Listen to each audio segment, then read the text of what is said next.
I'm Yoda or anything, but this car does make you feel a little bit like Yoda.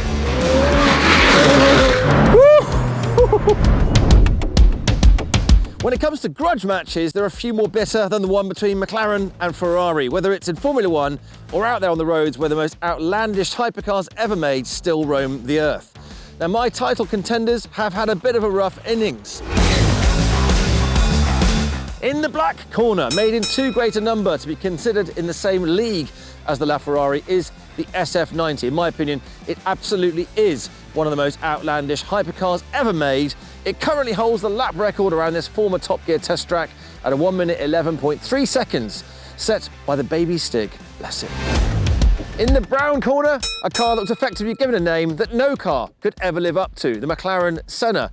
Unburdened by the weight of batteries powering the legendary P1, this one weighs in at just 1,200 kilograms, which gives it an effective power to weight ratio of 660 horsepower per tonne. The Senna is also endowed with active aerodynamics and hydraulic suspension. You've got active front aero blades here at the front. Check out the whale tail. It's not the most subtle feature on a McLaren, but holy moly does it work. These louvers organise hot air from the engine and throw it underneath this gigantic wing, and the car adjusts the balance as you go faster, eventually producing 800 kilograms of downforce. Now that's the same as an F1 car at 100 miles per hour. Let that sink in. More power, less weight, four-wheel drive, downforce. Which one is faster? Only one way to find out.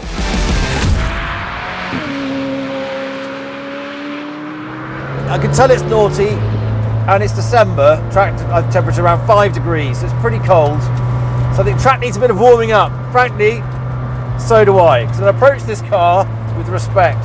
I've never driven the Senna. It's got a fearsome reputation. As soon as you get in it, the cabin feels very Spartan. There's loads of air. It's air and carbon. They've obviously done everything they can to strip as much weight out of this thing as possible. You wouldn't say 1,200 kilograms is light, but it is 300 kilograms roughly lighter than the SF90, which is quite a saving. It immediately feels like an amazing platform, and the gear change is just wonderful. It's delicious.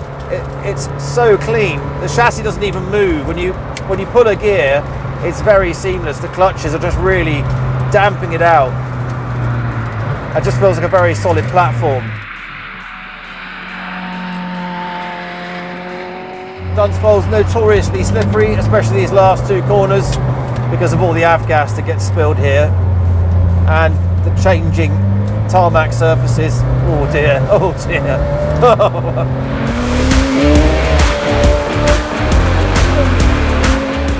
So it's an amazing philosophy. I love the fact they have gone with the rear-wheel drive configuration and a ton of power. So 4-litre twin turbocharged, producing 800 horsepower and 800 Newton meters of torque, which means you've got all the time a shed load of power ripping at the track. This is where the right foot, I'm telling my right foot to go down, get down, but it's like, no. Well, I can't actually turn the traction control off. I've had a good look at the menu and the manual. I've done the best I can, and it's quite a complex system. Basically, it's not letting me have it. But in track mode, the traction's very effective. You get some good slip in second gear at the low speed corners. Then it really sort of levels everything out until you get to about third gear, and then it unleashes hell again as the downforce builds up. But the torque, that 800 Newton meters of torque, just makes itself felt at the most unexpected times when you're going quite fast on this damn track. It's just a bit of a beast to get used to. There it goes. Familiar territory, third and fourth gear. And the braking is phenomenal. It's like throwing a parachute. I'm still getting used to it.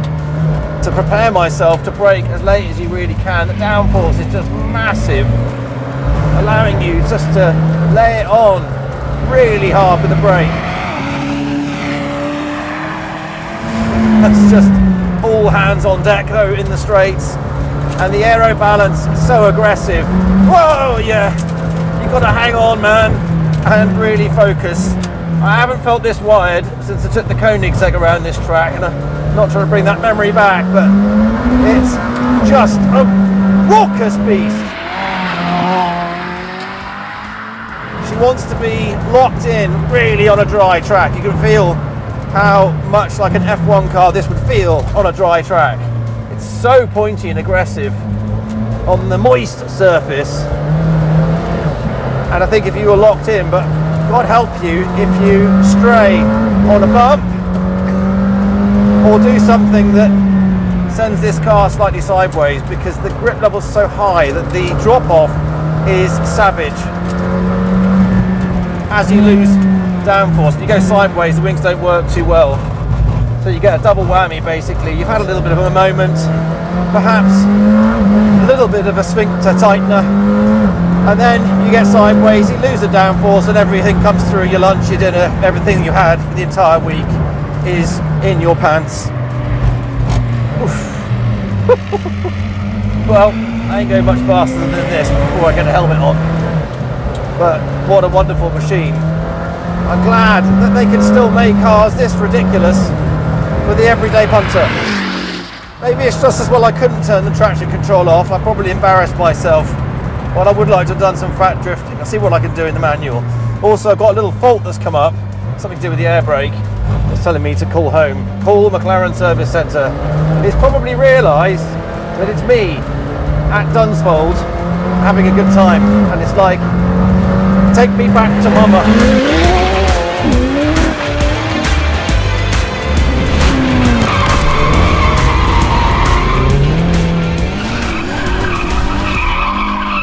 One beast to the next with the SF90. This car is so powerful.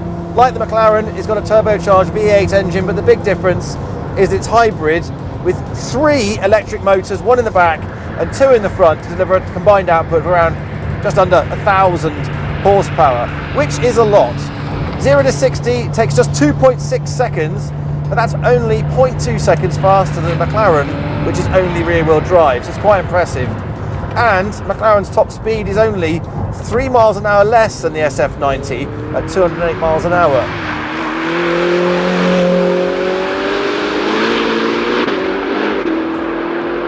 So it's not a foregone conclusion which one would win in an outright speed contest. Now this car should feel at home here, since it's the fastest official production time at 1 minute 11.3, although I did go faster in the Caparo, which I think was an 8 or a 9.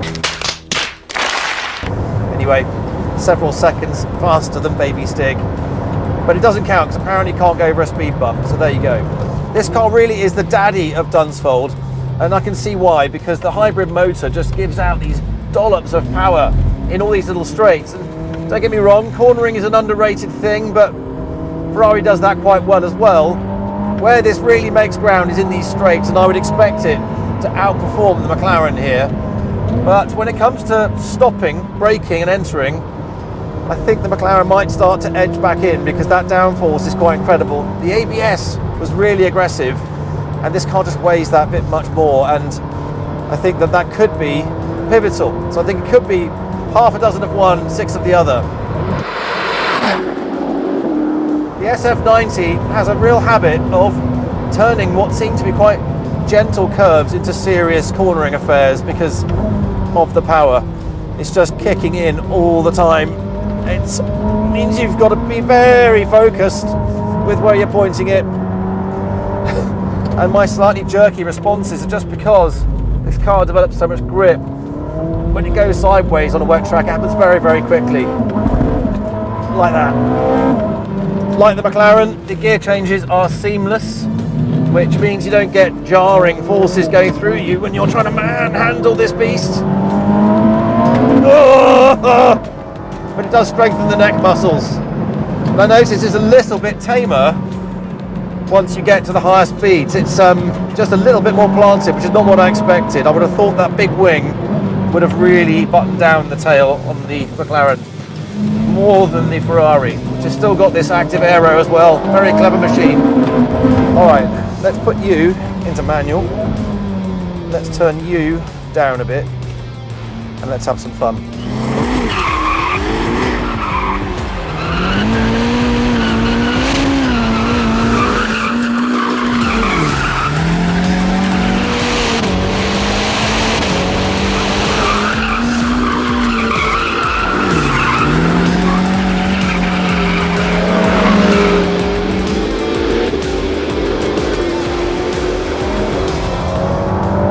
playful.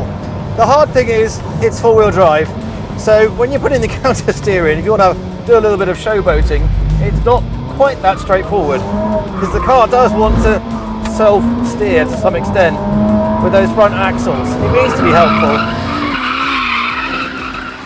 The beauty with Ferrari though is that you've got two traction modes, one which makes you look like a bit of a hero, ESC off, but not everything is off basically. The car is still supporting you, as opposed to TC off, which does turn off everything.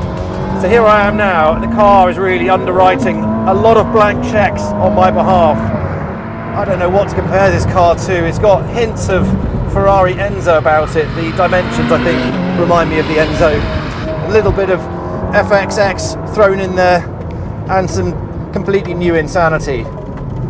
But it's definitely a car that grabs your attention and retains it.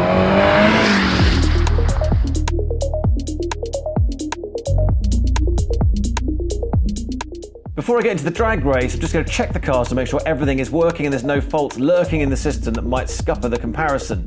So I've had a couple of faults come up on the screen in this Senna, so what I'm going to do is do a full manufacturer grade diagnostics using Carly, just to make sure there's no electronic gremlins that might hold it up in the drag race.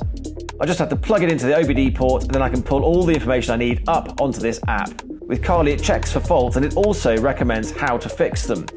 If the report shows something that needs attention and you can't fix it using the app, there's a smart mechanic guide that lets you know what work you need to get done, which saves you a trip to the garage before you even find out what's gone wrong. Click on the link in the description to learn more and get 15% off Carly when you use my discount code BCD15 to reveal the truth about your car's health that could potentially save you thousands of pounds on car repairs.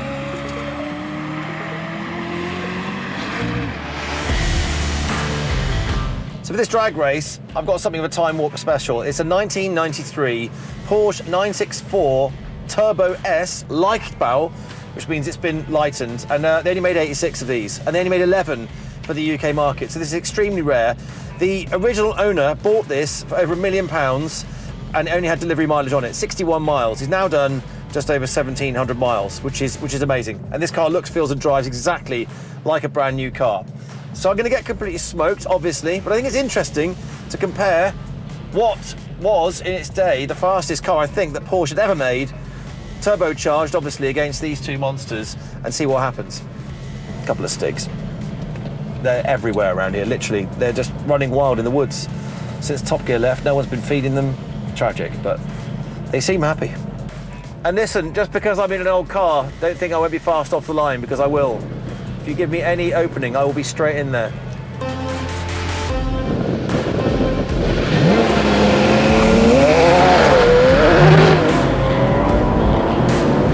Oh, we're away well. But, yeah, I mean, obviously going to get smoked.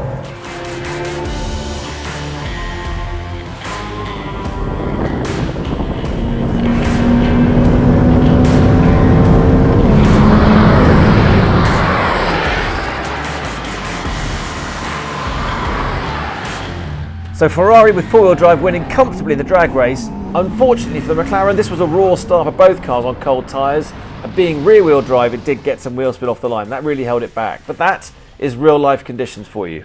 Now, let's see which one's best at cornering.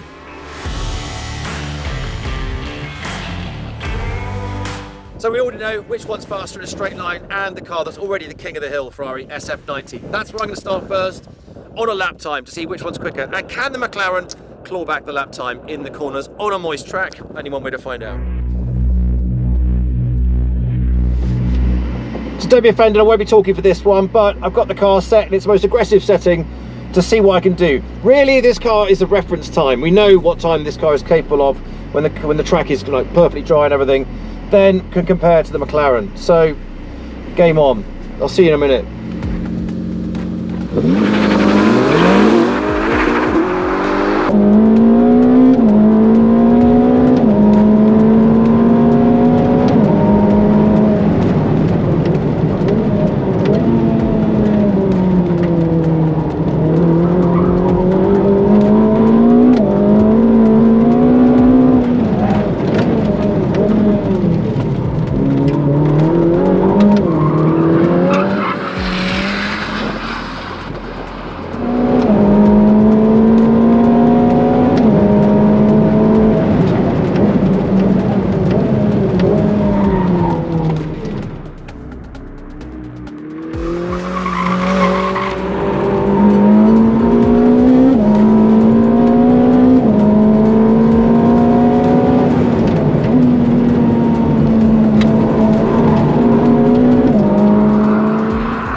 this is exciting.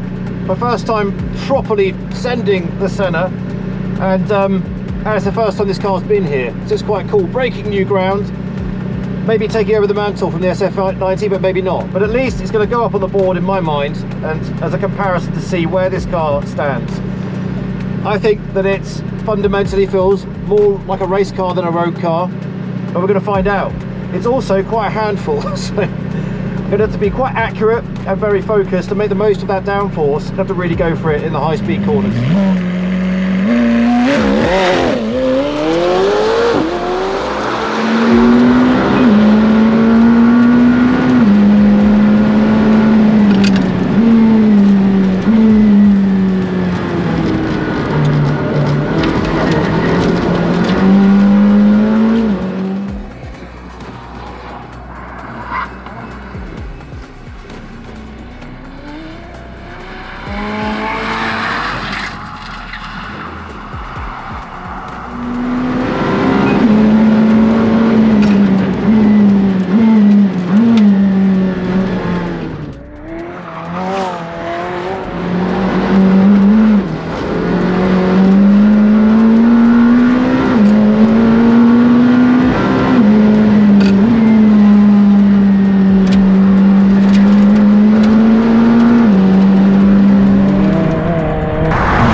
Ballpoint pen when you need one, when you don't need one.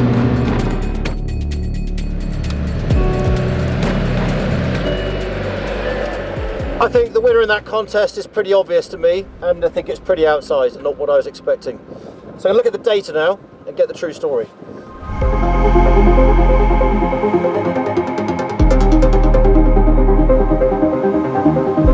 All right, here we go. Really interested to see where the comparisons lie between these two cars, because back in the day, all we had was a stopwatch. You just knew which one was quicker or slower. Now let's go straight to which one's quicker. 1.6 seconds faster. That's the Senna. The Senna smashed the Ferrari around Dunsfold, but how did it do it? There's two lines here. The red is the McLaren and the blue is the Ferrari. And you can see how much speed this one picks up. Even in the hammerhead, the change of direction on the Senna is really rapid. But over here, in the faster corners, that's where the downforce really shows itself. That massive speed differential there, it's about 10 miles an hour. Now, I was expecting to see big differences here in the straights, but actually they're pretty even. I thought the SF90 would really be pulling a lot harder. The drag race, basically, the McLaren, a load of wheel spin, SF90 was gone using its four-wheel drive to do what it does best.